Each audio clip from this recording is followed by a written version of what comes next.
Bueno, lo que yo quiero hacer con este video My aim with this video is to talk about the zazen posture, emphasizing that this posture is normal to the human body and its articulations, as well as pointing out the precautions necessary to avoid possible damage when specifically attempting to assume the lotus position with one's legs.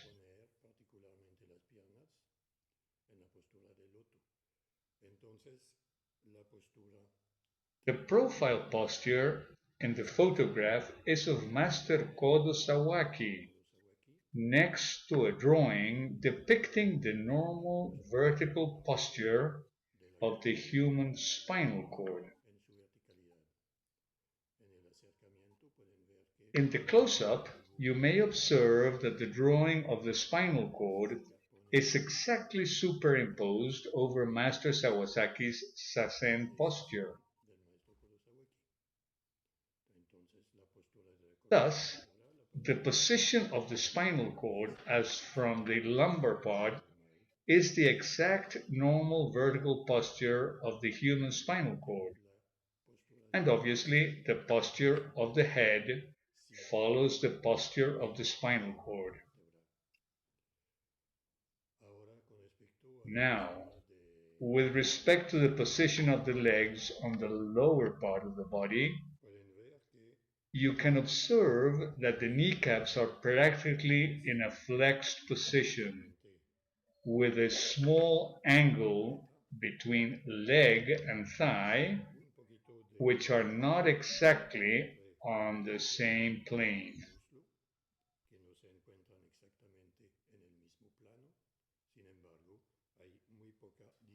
However, there is very little difference between the direction of the leg and the thigh. That is to say, this is part of the possible normal tolerance of the kneecaps. Regarding the ankles, the one belonging to the leg that is on top is to be seen in complete extension. The foot is supported by the thigh, and as for the posture of the leg that is below the ankle, takes a small lateral angle, which in no way is out of the normal movement of the foot.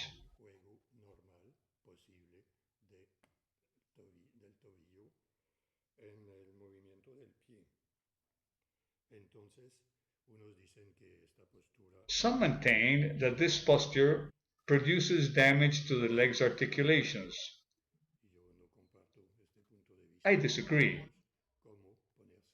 We shall see how this posture is to be attained in order to avoid these problems. Why assume the lotus position to meditate? In a nutshell, the practice of the way signals that the generation of ego, the presence of the ego in the human being, creates a lock and brings about consequences that prevent him or her from living reality as it is. As we shall see, the lotus position requires the opening of the pelvis and the hips and their articulations.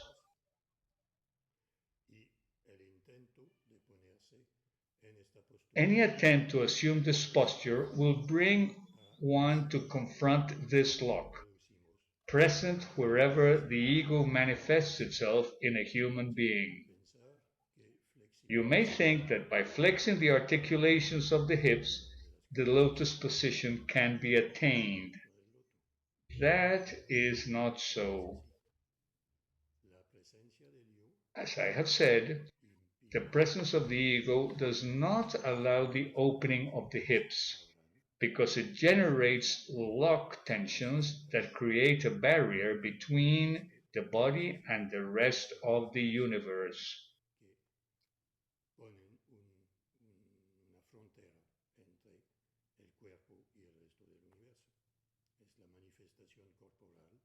This is the corporal manifestation of the presence, the production of the ego. So how do you assume this posture? As you can observe, the kneecaps are totally folded. The first thing necessary to assume the correct zazen position is to have the kneecaps completely flexed.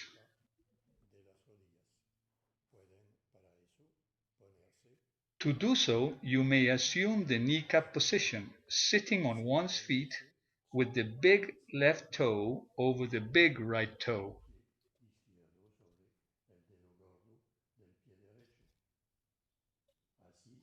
Thus, the kneecaps are completely bent, and this helps a great deal to assume the zazen posture. This is absolutely essential to avoid damage, as I will now show you.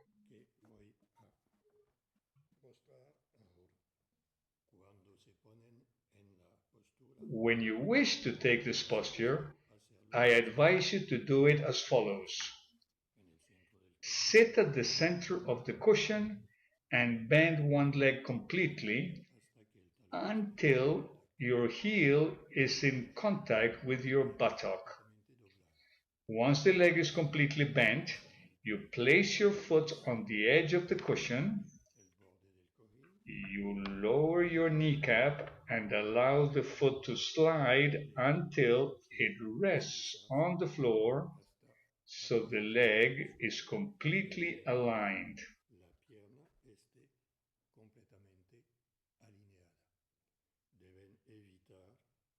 You must not put your foot at an angle with your leg, because this will generate an impediment in the posture of the hip.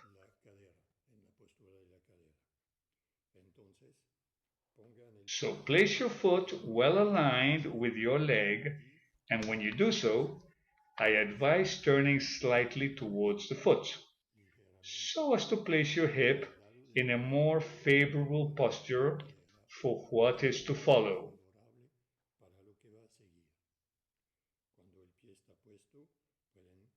Once the foot is placed, you can once again face forward. Next, do the same with the other leg, bending it in the same way, so that the heel is firmly in your groin and in contact with your lower abdomen right here.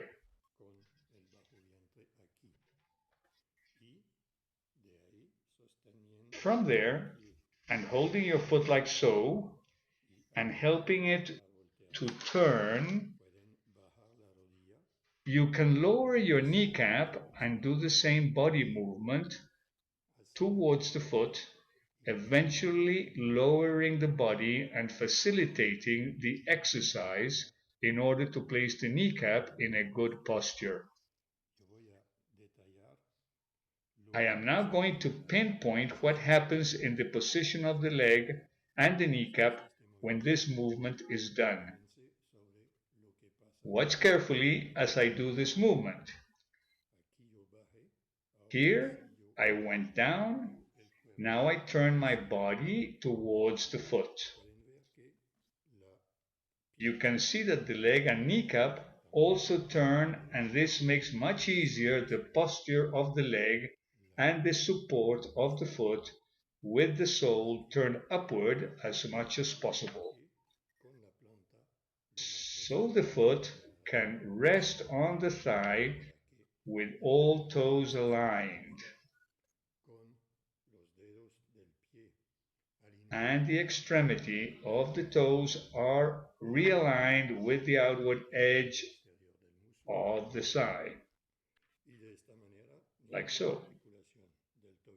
In this way, no articulation of the ankle or the kneecap suffers any damage. If you carry out this movement as many do to assume this posture, you are going to hurt your kneecap, because the angle between the leg and thigh is open and the leverage effect is produced in the kneecap's articulation. which is not in an adequate position to receive this force. So if you put your leg like this, you are going to generate difficulties in the kneecap's articulation. And if you repeat this stance day after day, in a few years or when you're 50 at latest, you're going to have a kneecap problem. On the contrary, if you first bend your leg, the kneecap is already in a posture that will impede damage as you begin to descend. You can clearly see that if I maintain the posture of the leg like so, when I descend, the posture of the leg does not change with respect to the posture of the thigh. So the kneecap does not suffer in any way. It keeps almost exactly the same position as when I initially bent my leg. Like this, there will be no damage to the kneecap even if you practice a long time. Now, many think the problem arises from the kneecap. When they do this movement, what are they trying to do? They are trying to compensate the closure of the hip by taking a bad posture with the kneecap. That is to say, they bend the kneecap to compensate for the lack of aperture of the hip. Obviously, this is not what is really going to confront them with the hip lock, which is caused, as we've said before, by the very real manifestation of the presence of the ego. So, there is no point in doing ourselves damage for nothing. I therefore invite you to move more sincere and honest with yourselves and not try and compensate the closure of the hip by assuming a bad posture of the kneecap and eventually of the foot and ankle as well. In many instances, people place their foot like so over the interior edge of the thigh, which generates firstly an angle in the articulation of the ankle that can turn harmful, as well as generate torsion here on the foot, and this can produce internal foot pains after years of practice.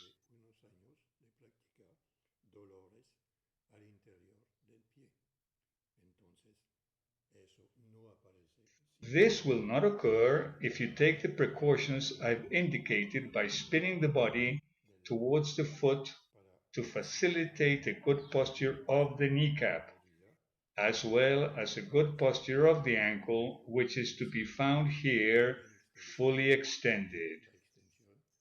But this extension is going to produce no damage to the ankle. If you cannot put your foot over the thigh, I suggest you support your foot on your calf with the same movement I pointed out before. That is to say, by bringing the foot over and lowering the kneecap, leaning towards the foot so as to facilitate the posture of the kneecap as well as of the foot, and there the foot has an angle with the leg because it is resting on the calf. In this posture, easier than the half lotus, which entails putting your foot on the thigh, it is possible that you may feel pain where the calf supports the foot. To avoid this, you may put a wedge here to relieve the pressure of foot on calf. But this wedge must be close to the other leg. However, you should try and avoid this type of wedge because you may be led to believe that everything is fine and dandy. The practice of using the wedge is not going to bring into question the locked hip. In reality, what you're doing is cheating yourselves and this is not the purpose of the practice, which in fact is searching to find how we live, who we are, and then question these findings through the difficulties found when putting our bodies in the zazen stance. So if you wish to do that, you'll be cheating yourselves. If your kneecap doesn't want to descend when you have your foot here,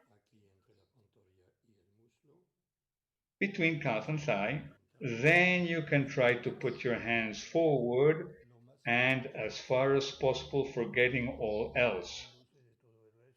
Then straighten the body, starting with your head, as if something were pulling you from the top of the head, while keeping your hips tilted forward as they were when on the floor.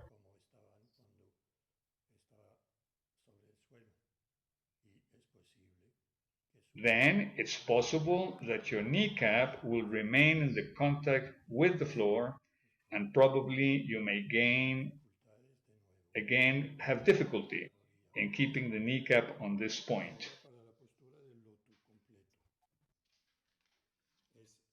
Now, for this, to assume the complete lotus stance, it is the same as we have done to put our foot, the first foot, on the opposite thigh, by turning the body towards the foot and eventually leaning towards the floor slightly. When you wish to put the other foot on the opposite thigh, you first have to freely lift your leg while the ankle is fully extended.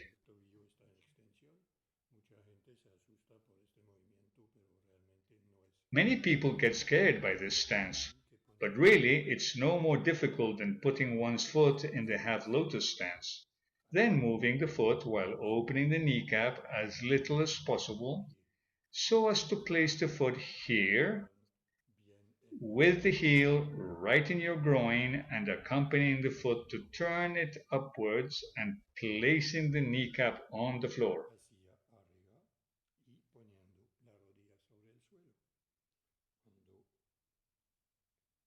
When you turn your body towards the foot, the kneecap also assumes a better stance.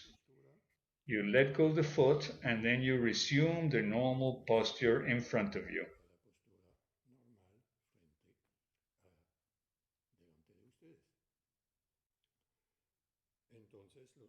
Then both feet are in the right stance regarding the posture of the kneecaps and the ankles.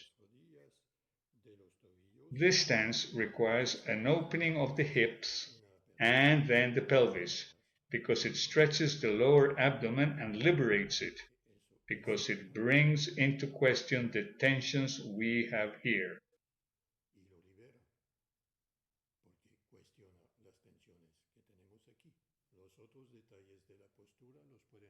The rest of the details regarding the posture may be found in any description of the zazen posture. The hands are placed thus: the left hand over the right hand according to the Chinese custom, even if in India before the Chinese epoch it was the right over the left according to the statuary of the Buddha.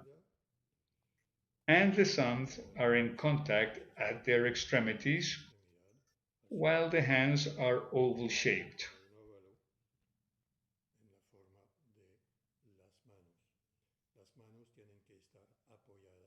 The hands must be resting so that the arms and shoulders can be completely relaxed. The only tension present should be a very light one of fingers on hands. Here I don't have the correct support to rest my hands. If you don't have the traditional garb of the Japanese Zen monks, then you must have a wedge or find something you can easily rest your hands on while assuming this posture.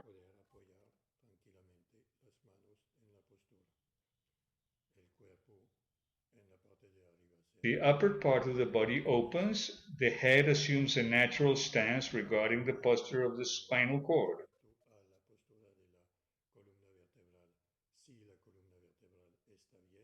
If the spinal cord is in the correct stance, that is to say, if the stance of the pelvis is okay, if the position of the lumbar part is correct, then the spinal cord may be straightened.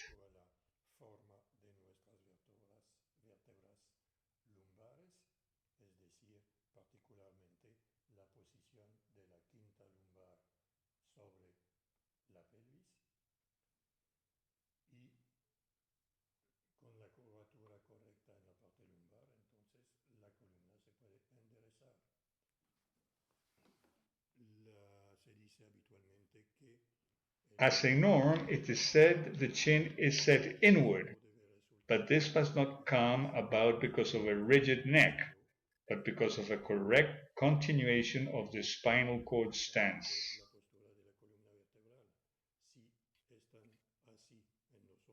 If you are like this, with hunched shoulders towards the front, which is the usual posture of most of us, it follows that obviously the posture of the head goes forward. If you wish to compensate this failing by making an effort with your neck, you will be forever rigid, and that is definitely not the object of the zazen stance. So please make sure you verify if the stance of the head is the correct one or not, but don't try to compensate by force a bad posture of the spinal cord that sustains your head.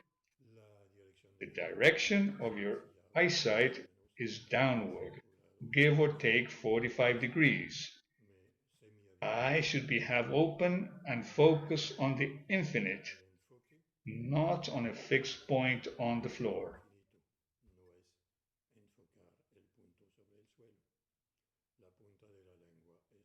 The tip of the tongue should be in contact with the palate above your front teeth. This is the complete description of the zazen stance. Take heed of each and every detail, because the details are interdependent, and any detail that does not coincide with the description reveals to us something about our way of being. You yourself must fathom what that means in your way of being and living. The zazen stance is a revealer and nothing else. I invite you to see how you live by using as a starting point what your body expresses and shows as you accept the challenge of this stance.